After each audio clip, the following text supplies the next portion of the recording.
राहुल नीचे गिरने के बाद जैसे ही मुड़कर देखता है, उसकी आंखें फटी की फटी रह जाती हैं, क्योंकि एक खौफनाक और खुखार चेहरे वाला भयानक सा राक्षस, जिसके दांत बिल्कुल ब्लेड की तरह, नुकीले आंखें खून जैसी लाल, जिसके शरीर पर लंबे लंबे बाल और सारा शरीर खून से लथपथ है, बिल्कुल उसके सामने खड़ा हुआ है।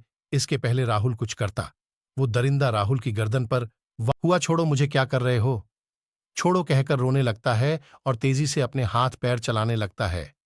राहुल की आंखें धीरे धीरे बंद होने लगी थीं कि तभी राहुल का हाथ अपनी पैंट की जेब पर जाता है। उसकी जेब में एक पेन रखा होता है। राहुल पूरी फुर्ती के साथ पेन को जेब से ही निकालकर सीधा उस हैवान की आंख में घुसा देता है।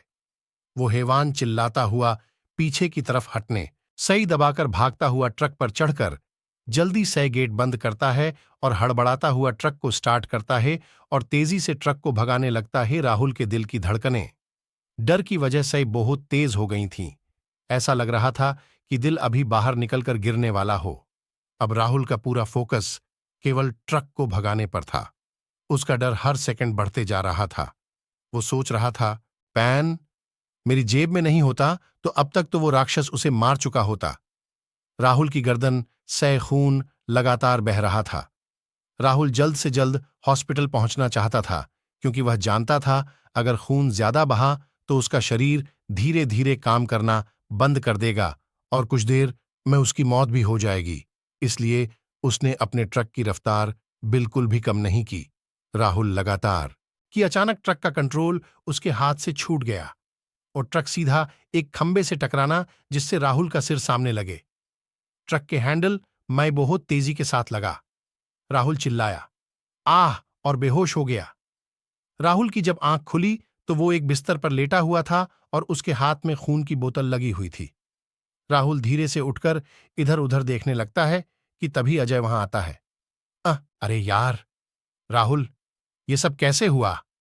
और डॉक्टर बता रहे थे कि तुझे किसी जानवर ने बड़ी बुरी तरह काटा है। राहुल अजय को सारी बात बताना तो चाहता था, पर उसे लगा कि वो उस पर गुस्सा करेगा, इसलिए राहुल बात को टालते हुए, अरे कुछ नहीं यार, जब मैं ट्रक से पेशाब करने नीचे उतरा तो कुछ जंगली कुत्तों ने मुझ पर हमला कर दिया। और तू बता, तेरी बीवी अब ठीक है ना? अजय राहु हुआ है राहुल। अजय से, अरे यार ये तो बहुत खुशी की बात है। तो अब पार्टी कब दे रहा है अजय? अबे तू पहले ठीक तो हो जा, फिर पार्टी भी दे देगे। चल, मैं कल दोबारा मिलने आऊंगा। इतना कहकर अजय वहां से चलने लगाता है कि तभी राहुल, अरे अजय, मेरे इस एक्सीडेंट की बात मेरे मां बाप को मत बताना, क्योंकि मैं नहीं चाहता कि वो मेरे एक्सीडेंट की बात सुनकर और ज्यादा, है नहीं बताऊंगा। इतना कहकर अजय वहां से चला जाता है। अब रात के 1 बजे हुए थे कि तभी अचानक से राहुल के शरीर में बहुत तेज दर्द होने लगता। हे राहुल, जोर जोर से चिल्लाने लगता है। डॉक्टर दौड़ते हुए राहुल की आवाज सुनकर उसके पास आते हैं और उसे जल्दी से एक दर्द का इंजेक्शन लगा देते हैं। इसके बाद राहुल चिल्लाना बंद कर देता है और आराम से सो जाता है। अग एकदम ठीक हो गई थीं और उसके घाव भी पूरी तरह ठीक हो गए थे। यह देखकर डॉक्टरों को कुछ समझ में नहीं आ रहा था कि ये चमत्कार आखिर हुआ तो हुआ कैसे। जो लड़का कल तक दर्द से चिल्ला रहा था, वो आज एकदम से कैसे ठीक हो सकता है। इसके बाद राहुल को हॉस्पिटल से छुट्टी मिल गई। छुट्टी मिलते ही राहुल सीधा अपने घर जाता है। वहां उसके माँ बाप उसकी चिंता में भूखे। ना राहुल माँ, मेरे फोन में नेटवर्क नहीं थे, इसलिए फोन नहीं कर पाया। अब मुझसे सवाल ही पूछती रहोगी या मुझे कुछ खाने को भी दोगी?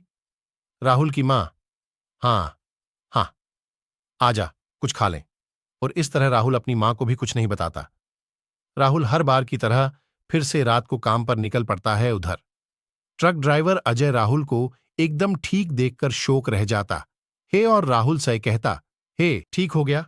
राहुल अजय से, अरे मामूली सी चोट ही तो थी, बस चल काम पर निकलते हैं। अजय, हाँ हाँ चल। उसके बाद दोनों ट्रक लेकर रोज की तरह एयरपोर्ट की तरफ निकल पड़ते हैं। आज भी अंधेरा वैसा ही था जैसा उस अमावस की रात था, और होता भी क्यों नहीं।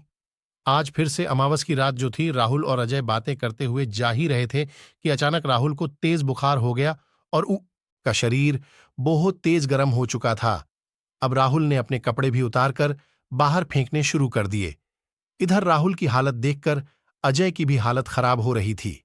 अजय बुखार की गोली ढूंढकर जैसी ही राहुल की तरफ देखता है तो उसका ध्यान राहुल की गर्दन पर जाता है और राहुल की गर्दन देखकर अजय की आंखें फटी की फटी रह जाती है। उसके मुंह पर डर साफ साफ दिखाई देने लगता है। आखिर अजय ने राहुल की गर्दन पर ऐसा क्या देखा जो वह इतना डर गया। यह देखने के लिए चैप्टर 03 देखना ना भूलें।